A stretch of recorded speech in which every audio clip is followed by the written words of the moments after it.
Sandland is one of the most anticipated anime of the year, considering it was the last anime created by Akira Toriyama before unfortunately passing away, who was the creator of Dragon Ball. So there's a lot of hype for this anime.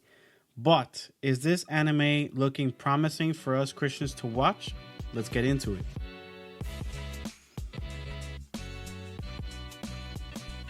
What's going on, fam? Welcome to the Adoname podcast, where we watch anime with the redemptive eyes of a Christian believer. My name is Manny, and today we're going to be jumping in to the first episode of Sandland, the series, where I'll go over the scenes and share my thoughts and or concerns as they happen. So this anime is falling under the genres of action, adventure, fantasy, and supernatural. And it's made by the studios Sunrise, Anima, and Kamikaze Duga. And the first episode aired the 20th of March 2024, and it's rated PG-13. And I think at the moment PG-13 is a pretty decent age. I haven't seen anything too crazy that's for mature adults, but there's a lot that we're going to get into this episode, so let's go ahead and start. So the episode starts out in a dark desert at night where we see two soldiers driving in a truck who are out on a mission to find water. And one of them is complaining that he wants to fight and he didn't sign up for this.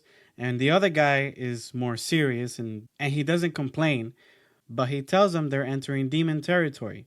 So the complainer gets excited and says he's going to take them all out. He pulls out his gun and he pretends to shoot at the demons. But the serious guy says not to underestimate them. And in that moment, the complainer sees a shadow in the side mirror of the car and he gets concerned. But then they brush it off for a moment, and there's a moment of silence while they're driving, and bam, a shadow appears on the windshield, and they lose control and they crash. Once they finally confront the group of demons and start shooting, the demons aren't really affected by the shooting much. They get a little affected, but it's not anything lethal. And one of them acts kind of childish, complaining about the hit, and they start approaching the soldiers, and then the scene goes dark as the soldiers scream in the background. So at this moment, I'm getting a little worried. Obviously, the fact that these are demons and it looks like the childish one is the main character makes me think, oh boy, in what way is he a demon, first of all? And second of all, is he actually bad or is it just a bad rumor? Like people could be saying that he is a demon when he actually is not a demon. It's just by maybe what he looks like and that's it. It could be that he's called a demon because he fights in the dark, but could he actually be good? I don't know. But let's keep going. The scene cuts to the next one, and we see a man in a cowboy hat who looks to be a sheriff driving in daylight in a very quiet city in the desert that looks mostly abandoned. And he stops at a store, and it becomes evident that it's a struggle to buy or find water in this remote area. Then him and the shopkeeper observe the TV where the king of the land addresses the lack of water and announces he's going to give it out for a discount. And it's a embarrassingly small discount for the public, which sounds like garbage to the two men, obviously. Then the scene cuts to the sheriff who's gone to a water well with some of the villagers, and they have no luck getting any water, and it doesn't look like it's going to rain anytime soon. So everyone is very worried, obviously, and they start asking Sheriff Rao, we find out his name now, to help them in some way. He asks them to be a little patient so that he can see what he can do. We then see Sheriff Rao by himself leaning on his vehicle when he sees a bright blue bird chirping on a tree. He's intrigued with this bird, and then he gets interrupted by a young child that runs to him with fresh water bottles. When Rao asks the child where he got it from, he says a demon gave him some. And the scene turns to the same group of demons from earlier running in the daylight, yelling and enjoying their run that consists of a centurion, a fox, a ghost, a bug-looking creature, I don't even know how to explain him, and the main demon, who looks to be a prince. So here I'm starting to worry a bit more about where the story is going. They're depicting demons as saviors or helpers, but again, are they actually demons or just labeled that way? That's important to consider, but Anime has a reputation of including demons in their storylines, but they're not always bad, quote unquote, and they're actually misunderstood by the society, which happens in real life, not necessarily with demons. And that's a very dangerous thought pattern for us Christians. But let's keep going and find out more. So the gang starts talking about how the fiend prince was nice to give a young boy water, the one we just saw a moment ago, as we see them pulling a cart with fresh water on it. The fiend prince seems embarrassed by the comment and says he'll pick on the boy when he grows up, almost like paying back the good that he did with some evil later on, so that he's not so embarrassed. So it's common for these demons to do bad things and they themselves own up to it. So that's pretty important. They start talking about going to get the king's water load, but the fiend prince says to be patient until there are more humans as they don't want them to go extinct. This is a little confusing. So they arrive to their home, what looks more like a hideout, with the water for everyone there, and they all indulge in drinking while someone that looks like a chief urges the prince to help Slime, one of their mates, with some water, which he does, and he questions, how did the world get like this? Then we see the Sandland logo. So on the next scene, we see Sheriff Rao driving on the desert land, while the narrator gives details about the context of the story, and he starts saying that the world turned into a desert 50 years ago, and humans started fighting for water. The rains stopped and the rivers ran dry, and now water only comes from one source, which is controlled by the king. And that seems pretty cruel. And I started thinking about this, and maybe I'm going a little bit too deep. But think about it for a moment in this way. A land with no water, and everyone is looking for water, even demons. But only the king of the land controls the water, and this makes the king seem selfish, obviously. Some people actually think this way about God. Let me explain. God claims to be the source of life and joy, and outside of him is nothing. People who oppose God all are looking for happiness and joy and meaning, but they have tough times and blame God for those tough times. They have a misconception of God, that he's greedy, that he's a dictator and only cares about his own glory and only gives his joy and life to his people. He offers life to a dying world, but at a high cost, the death to self.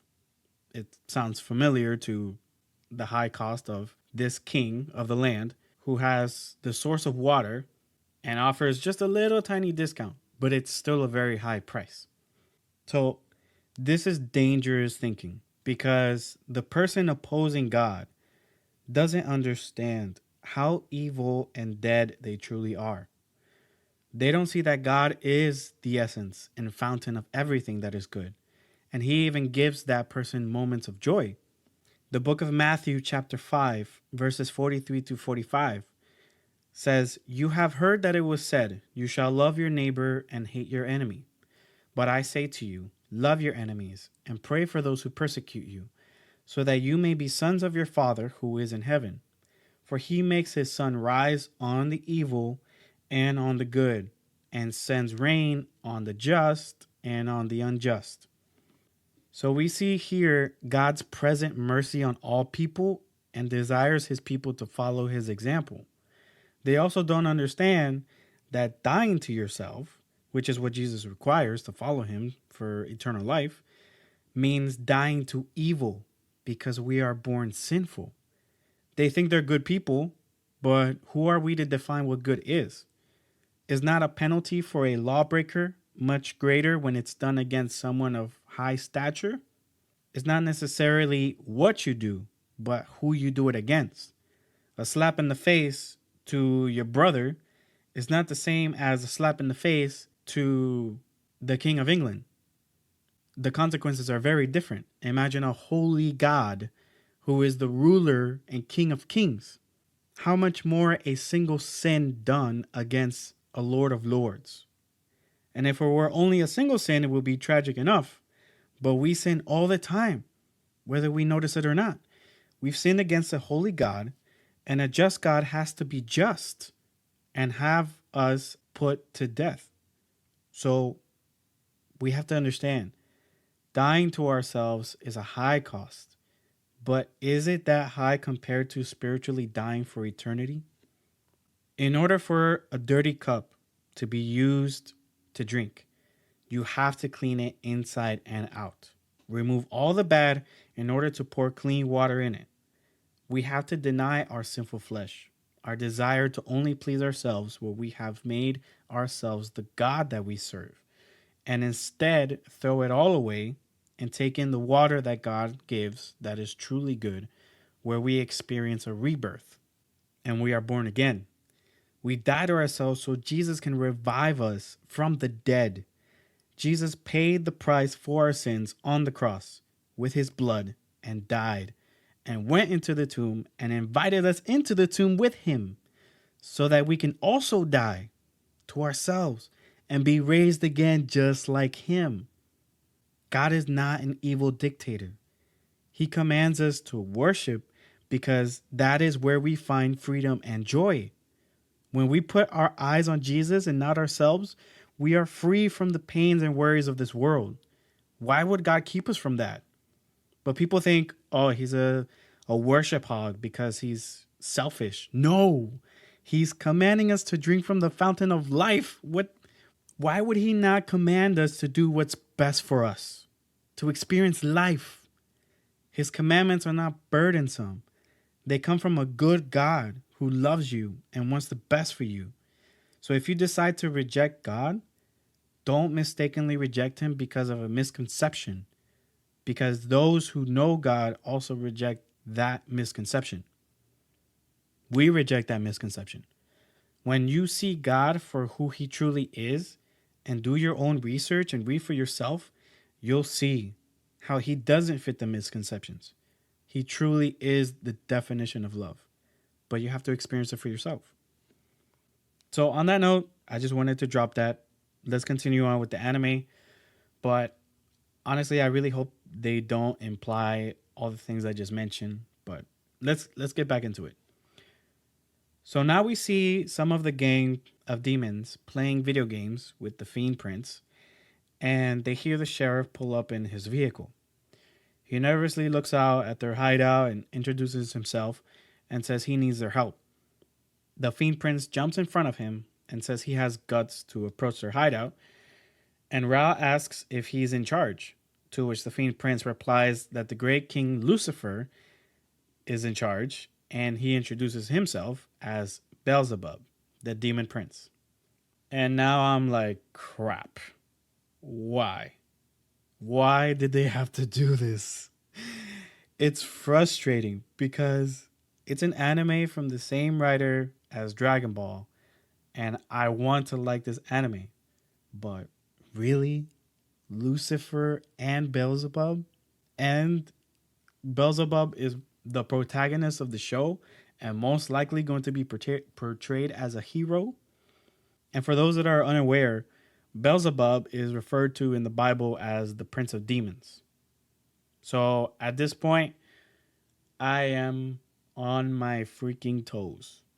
Where are they going to go with this storyline? But let's keep going.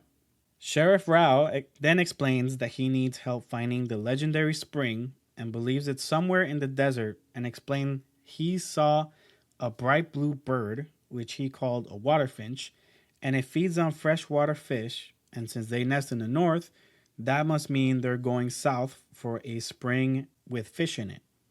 For this reason, he wants to be accompanied by a demon, because it's dangerous to go to the South Desert. Beelzebub asks why he thinks they would help, and Rao brings up that a demon gave water to a child, to which Beelzebub embarrassingly says what kind of wimp would do that, when it was obviously him. Rao shows him a drawing from the kid, and it obviously looks like Beelzebub, exposing him. The chief, whose name we find out is Thief, challenges him to ask on whose accord he's doing this, and Rao says on his own, that the king is selfish, so they must find the spring themselves. When it seemed like they were going to reject him, Rao brings out a game console as a gift, which obviously some of them went crazy for, since we saw them playing a video game earlier. Finally, Beelzebub goes to Lucifer for permission, which he grants it. And Beelzebub holds an audition to see who else would go with him on the journey. And here we kind of see what each of them can do, but it turns out to be a pretty funny scene since they're not very impressive and they don't want to go. But in the end, Beelzebub chooses Thief to go with him, and they head out on their new adventure that'll take 5 days to reach. Thief is being a little grumpy about it, but they get excited when they get the chance to learn to drive the vehicle until a massive monster called the Geji Dragon appears and chases them through the desert. They manage to drop some of their load into its face and jump across a big hole in the ground to escape, but it turns out that in the load was a fuel reserve, water, and food. So they decide they're going to pass by a town close by. And on the way, Rao asks them their age. They start conversing with each other. And Beelzebub says that he's around 2,500 years old, and Thief is just a bit older than that. Rao asks them if things were better back then, and Beelzebub says things were never this bad, and that humans always cause trouble. Rao then says that's true, but not as much as the demons, to which Beelzebub thinks it's a joke. He says demons are always up to no good, but they don't kill, unlike humans. Rao responds saying, you gotta be kidding. That legend says demons have brought humans enormous suffering, to which Thief responds saying humans have blamed demons for their misfortunes since the beginning. That there was even a rumor saying that they caused the drought, but that makes no sense because they suffer without water too. Ra responds and says that if what they say is true, humans have misunderstood demons. Beelzebub then explains, to not get it twisted, that they really are bad, like when he didn't brush his teeth before bed or when he attacked the water truck. They just don't kill, but they've proudly done bad stuff. And when Beelzebub asks Rao what bad deeds he's done, he mentions he's killed quite a few people in the war, to which the demons were shocked and afraid of for a second. So this scene was pretty disturbing because it goes against truth. And one thing we need to get straight is that demons do kill. The book of John, chapter 10, verses 7 through 10. It says, "So Jesus again said to them, 'Truly, truly, I say to you, I am the door of the sheep. All who came before me are thieves and robbers, but the sheep did not listen to them. I am the door. If anyone enters by me, he will be saved and will go in and out and find pasture. The thief comes only to steal and kill and destroy. I came that they may have life and have it abundantly.'" In this scripture, the demons are the thieves and robbers, and they only come to steal, kill, and destroy. They have nothing good in them, and there is no redemption for them. The book of John, chapter 8, verses 42 to 44 says, "Jesus said to them, 'If God were your Father, you would love me, for I came from God and I am here. I came not of my own accord, but he sent me. Why do you not understand what I say? It is because you cannot bear to hear my word. You are of your father the devil, and your will is to do your father's desires. He was a murderer from the beginning and does not stand in the truth, because there is no truth in him. When he lies, he speaks out of his own character, for he is a liar and the father of lies.'" So let's be very clear. The devil and the demons are not as childish and nonchalant as this anime makes them out to be, and it's dangerous for us to think of them as harmless. They do kill. They are not without guilt. They are very much guilty of going against holy God. But let's go ahead and finish off the episode. They continue driving along when they find themselves in a trap laid by some hooligans with weapons. They punctured the tires of the truck and they approach to attack, but Rao fights off most of them. He stops when one of them points a gun at him, and that's when Beelzebub jumps in, ready to fight, and then the episode ends. So, honestly, I had really high hopes for this anime, but the way it's looking, it's really uncomfortable, considering the names that they use and the whole demon factor. I have a feeling they're gonna make Beelzebub likable, relatable, and that's dangerous. I can already see people wearing gear of this anime talking about, oh, they love Beelzebub. Dude, man, that's just nuts to even think about. Like, this show so far is not headed in the right direction whatsoever. And I'm afraid it will subconsciously desensitize people from demons and the devil. They are not for us. They only want to destroy God's creation. I think if they were normal thugs or hoodlums and they use different names, we'd be talking about a whole different type of expectation. But this is just too much. And it's out in the open. There's no shame. There's no hiding it. So I'm fairly disappointed in the decision with the writing, and I don't see it getting any better for us Christians. We'll have to see where it leads, but it's not looking good. So that's it. What do you guys think? Let me know if you guys agree, disagree. Let me know on Instagram. You can follow us at Adoname Podcast. And I hope you guys enjoyed this episode. And until next time, grace and peace. Thank you guys so much for joining us on this episode of the Adoname Podcast. Don't forget to subscribe and leave us a rating. You can also follow us on Instagram at Adoname Podcast. Until next time, grace and peace.